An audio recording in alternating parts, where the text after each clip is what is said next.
KTO Radio présente À haute voix, la lecture intégrale des œuvres spirituelles majeures.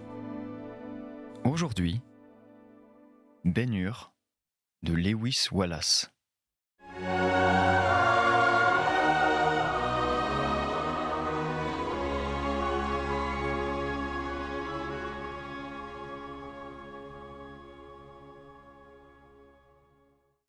Les cris se rapprochaient à chaque instant.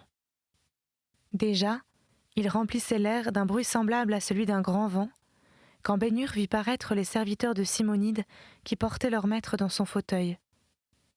Esther marchait à côté d'eux. Une litière couverte les suivait. Je continue. Paix te soit, Simonide, et à toi également, Esther, s'écria Ben-Hur en s'élançant à leur rencontre. Si vous vous rendez au Golgotha, restez ici jusqu'à ce que la procession ait passé. Nous la suivrons ensuite tous ensemble. Il y a de la place près de cette maison. Le marchand leva la tête et lui répondit. Parle à Balthazar. Son désir sera aussi le mien. Il est dans la litière. Ben-Hur se hâta d'ouvrir le rideau de la litière. L'Égyptien était couché au fond. Son visage contracté semblait être celui d'un mort. Lorsqu'il entendit ce qu'on lui proposait, il murmura d'une voix faible. « Pourrons-nous le voir ?»« Le Nazaréen ?»« Oui, car il devra passer à quelques pas de nous. »« Ô Seigneur !» s'écria le vieillard avec ferveur. « Encore une fois, encore une fois.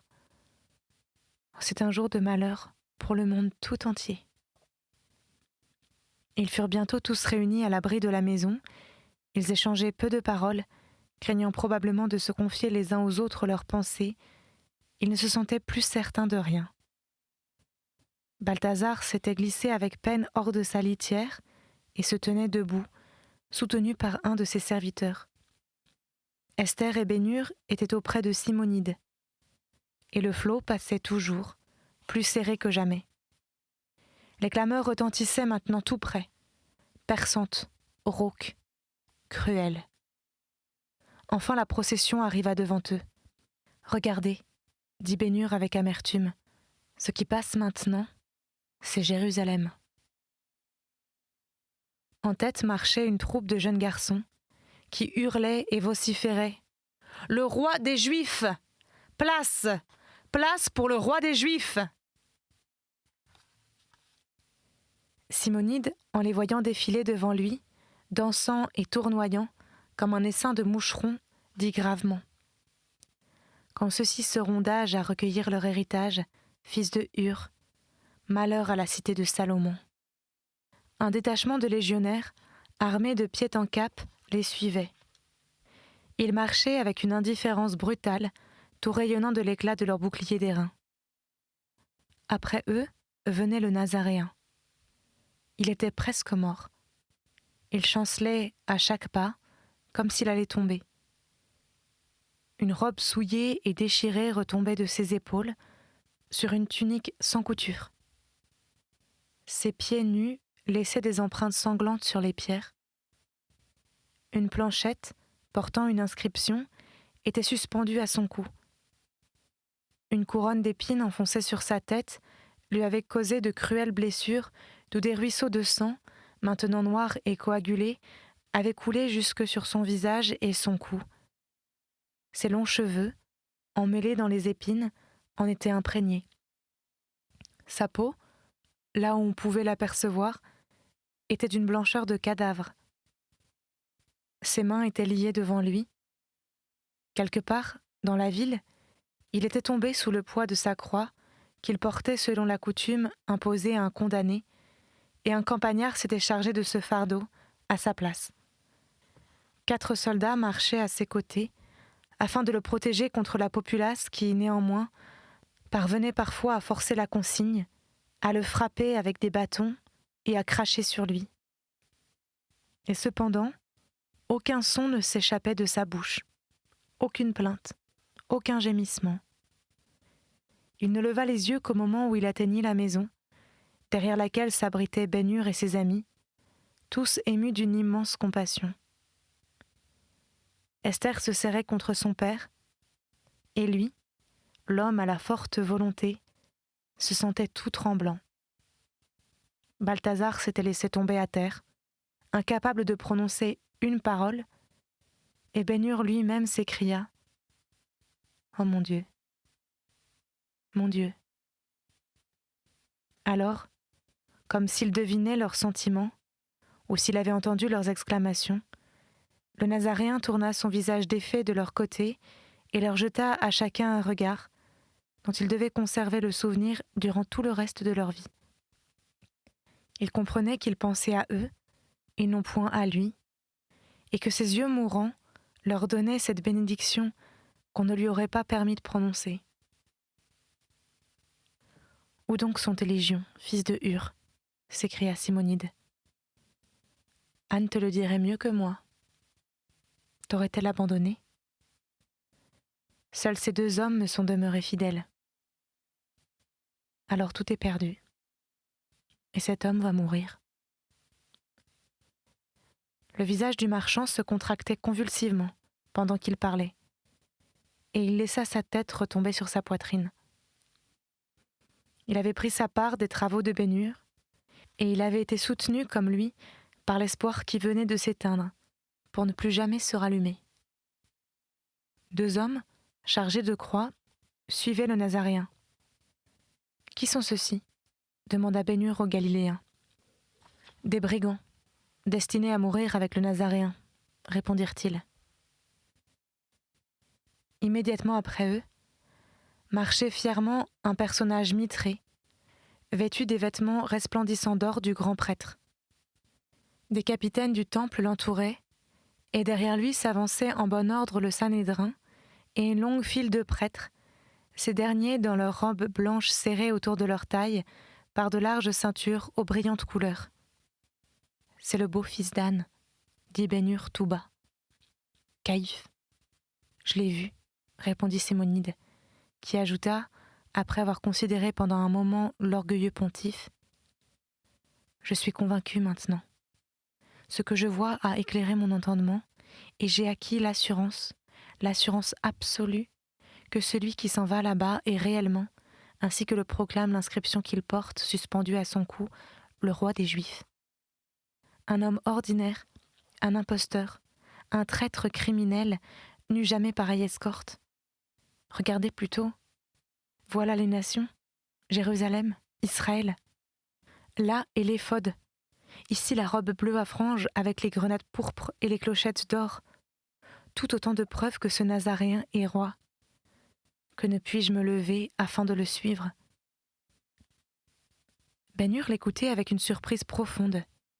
Et Simonide, comme s'il se rendait compte tout à coup qu'il venait de se laisser aller à exprimer ses sentiments avec une chaleur qui ne lui était pas habituelle, dit d'un ton d'impatience. « Parle à Balthazar, je te prie, et partons. Laly de Jérusalem va arriver. » « Qui sont donc ces femmes que je vois là-bas et qui pleurent ?» demanda Esther. Ils suivirent tous la direction qu'indiquait sa main et aperçurent 4 femmes en larmes. L'une d'elles s'appuyait sur le bras d'un homme qui n'était pas sans ressembler au Nazaréen. Aussitôt Ben-Hur répondit. Cet homme est de tous ses disciples celui que le Nazaréen aime le mieux. Celle qui s'appuie sur son bras est Marie, la mère du Maître. Les autres femmes sont des Galiléennes. Esther suivit ce groupe éploré avec des yeux humides, jusqu'au moment où il disparut dans la foule. Il ne leur était pas facile de causer, car les clameurs de la populace qui défilait maintenant devant eux n'auraient pu se comparer qu'au bruit du choc impétueux des vagues sur les galets du rivage des mers.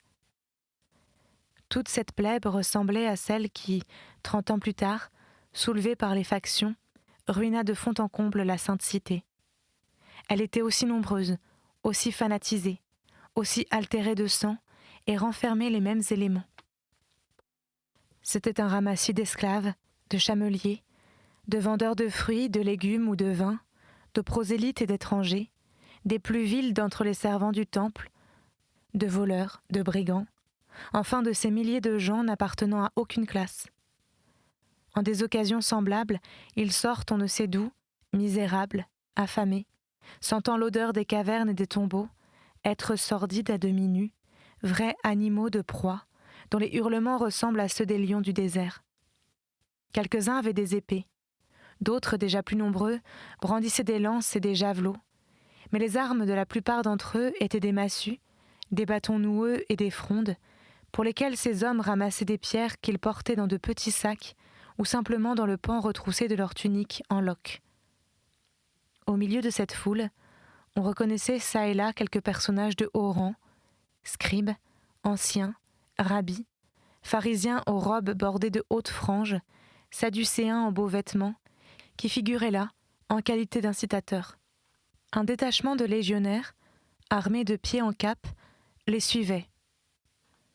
Lorsqu'ils étaient fatigués de pousser un cri, ils en inventaient un autre.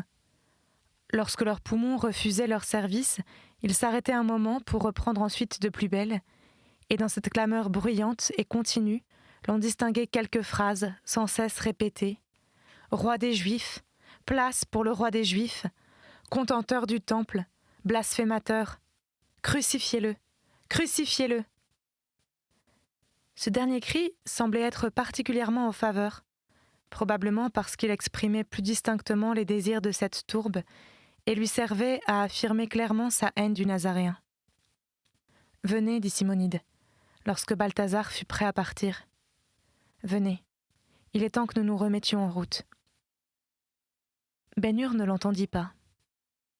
L'aspect de cette populace, sa brutalité, ses instincts sanguinaires, lui remettaient en mémoire la douceur du Nazaréen et tous les actes d'amour qu'il l'avait vu accomplir envers des êtres souffrants. Il les repassait dans son souvenir. Tout à coup, il vit se dresser devant lui la grande dette qu'il avait contractée envers cet homme. Il se rappela le jour où des soldats romains le conduisaient, à ce qu'il croyait, à une mort certaine presque aussi horrible que celle de la croix, et l'expression divine de celui qui lui avait donné à boire près du puits de Nazareth. Il se rappela son dernier bienfait, le miracle du jour où il entrait à Jérusalem acclamé par une multitude, balançant des palmes devant lui. Alors le sentiment de son impuissance à rendre le bien pour le bien, à prouver sa reconnaissance en quoi que ce soit, s'empara de lui avec une force accablante. Il s'accusait de n'avoir pas fait tout ce qui aurait été en son pouvoir, de n'avoir pas veillé avec ces Galiléens, de n'avoir pas su les garder, de telle sorte qu'ils fussent restés fidèles jusqu'à cette heure où il aurait fallu agir, où une attaque bien dirigée aurait dispersé la foule et délivré le Nazaréen. Et qui sait si cette délivrance ne serait pas en même temps le signal de ce soulèvement d'Israël, qui était depuis si longtemps l'objet de ses rêves ? Mais le moment opportun allait lui échapper, et s'il n'en profitait pas, tout serait perdu. Dieu d'Abraham, n'y avait-il donc absolument rien à faire ? À cet instant, il reconnut non loin de là quelques-uns de ces Galiléens. Il se précipita au travers des rangs du cortège et parvint à les rejoindre.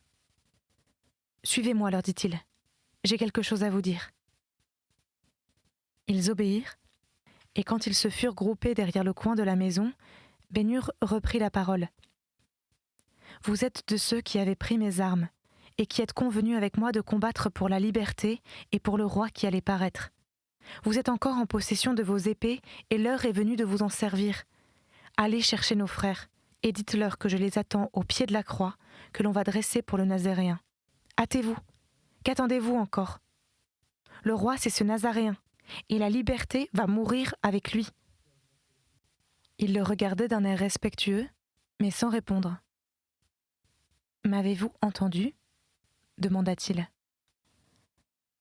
Alors l'un d'entre eux lui répondit.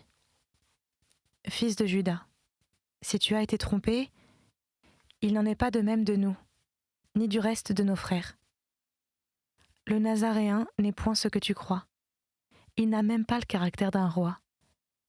Nous étions avec lui quand il est entré à Jérusalem, nous l'avons vu devant le temple. Il s'est dérobé. Il nous a fait défaut, et non seulement à nous, mais à tout Israël. Devant la belle porte, il a tourné le dos à Dieu, il a refusé le trône de David. Il n'est point roi, et la Galilée n'est pas avec lui. Il faut qu'ils subissent la mort. Mais écoute-nous, fils de Juda. Nous avons toujours tes épées, et nous sommes prêts à les tirer et à combattre pour la liberté. Aussi, nous te rejoindrons sous la croix. Ben-Hur était arrivé au moment suprême de sa vie. S'il avait accepté l'offre de ces hommes, s'il avait prononcé la parole qu'ils attendaient de lui, l'histoire du monde aurait été peut-être différente, mais c'eût été une histoire ordonnée par les hommes et non point par Dieu, chose qui ne s'est jamais vue et ne se verra jamais. Il fut soudain saisi d'un sentiment de confusion qu'il ne s'expliquait point, mais que plus tard il attribua au Nazaréen. Car lorsque celui-ci eut été élevé sur la croix, il comprit que sa mort était nécessaire pour fortifier cette foi en la résurrection, sans laquelle le christianisme ne serait qu'une chose vide de sens. Cette confusion le rendait incapable de rien décider. Il restait là, sans mouvement et sans parole. Il couvrit son visage de ses deux mains. Il se livrait, entre ses propres désirs et la puissance qui agissait au-dedans de lui, un conflit dont la violence secouait tout son être. « Viens, nous t'attendons », lui dit Simonide pour la 4e fois. Il se mit machinalement à suivre le fauteuil du marchand et la litière de l'Égyptien. Esther marchait à côté de lui. Comme Balthazar et ses 2 amis, le jour où ils se rencontrèrent au désert, ils obéissaient à un mystérieux conducteur qui lui montrait le chemin.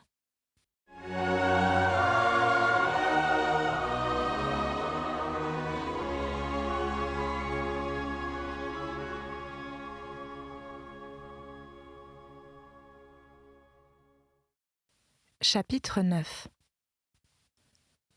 Lorsque Balthazar, Simonide, Ben-Hur, Esther et les 2 fidèles galiléens atteignirent le lieu de la crucifixion, Ben-Hur marchait à leur tête.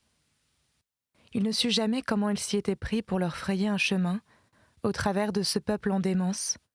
Il n'aurait pu dire davantage par où ils avaient passé, ni combien de temps il leur avait fallu pour arriver au terme de leur course.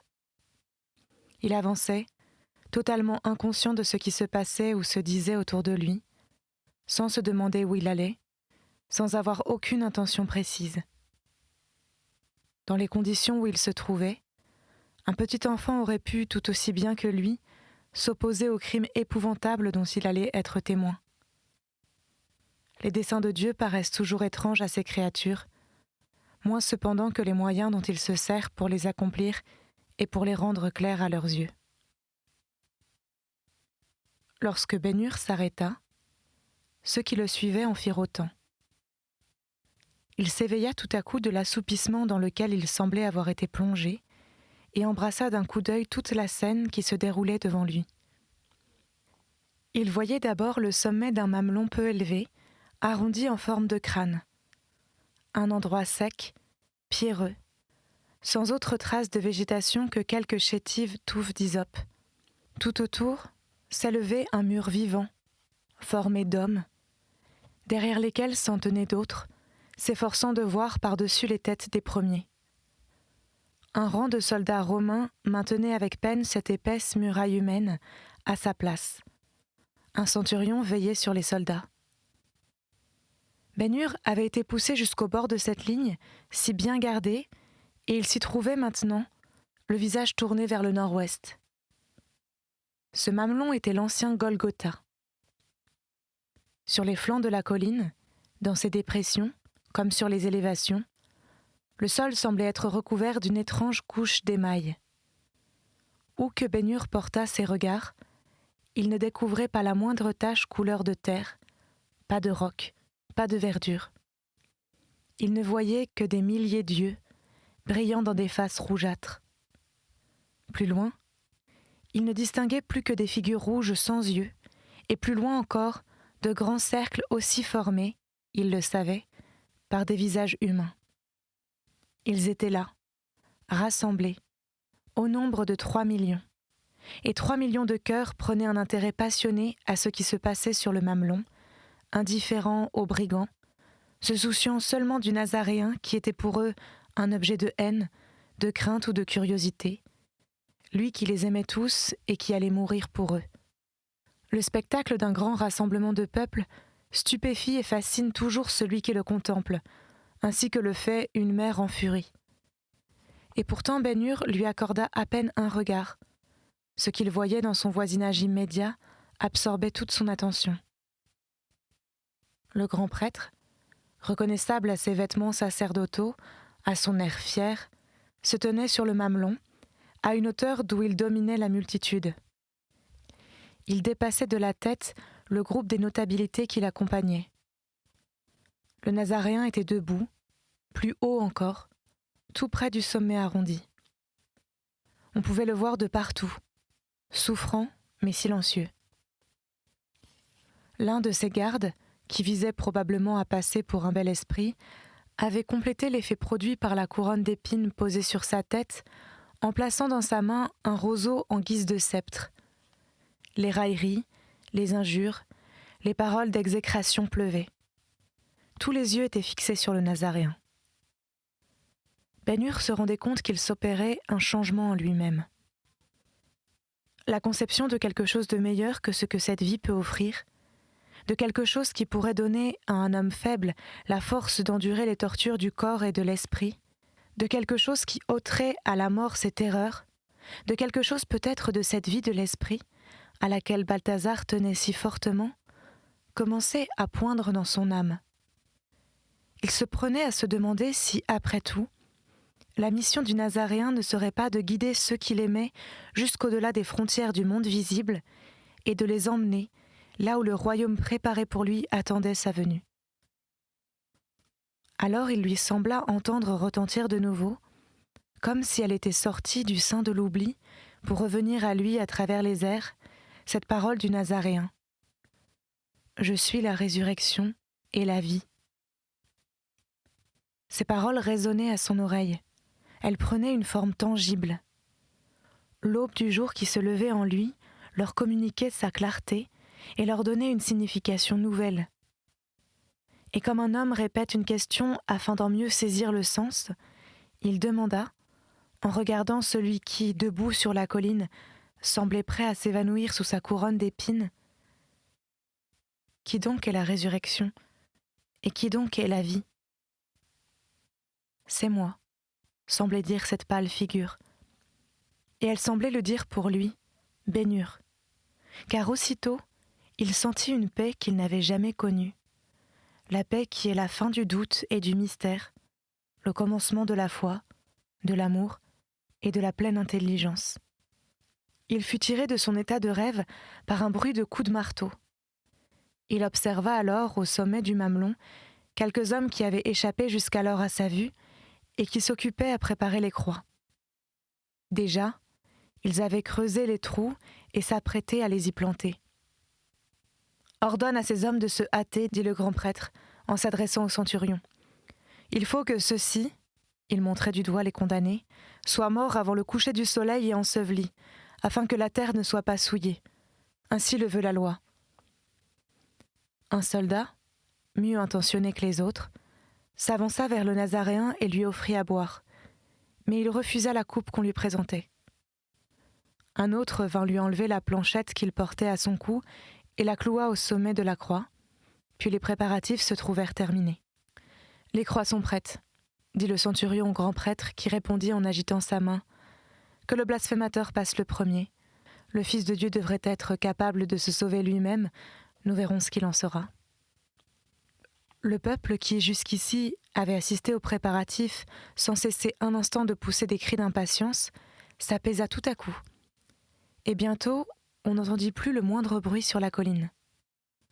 On allait procéder à l'acte le plus horrible du supplice, à celui du moins qui faisait toujours sur les spectateurs l'effet le plus terrifiant.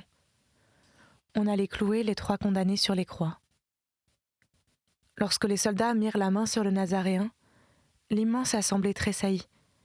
Les plus abrutis eux-mêmes frissonnèrent de terreur. Quelques-uns prétendirent plus tard que ce frisson était dû à un refroidissement subit de l'air. « Que ce silence est étrange », murmura Esther, en jetant ses bras autour du cou de son père. Celui-ci, qui tremblait au souvenir de ses propres tortures, cacha le visage de sa fille contre sa poitrine. « Ne regarde pas, Esther. Ne regarde pas, dit-il. J'ai peur que tous ceux qui voient ce qui s'accomplit en ce moment, les innocents aussi bien que les coupables, ne soient maudits à partir de cette heure. » Balthazar se laissa tomber à genoux.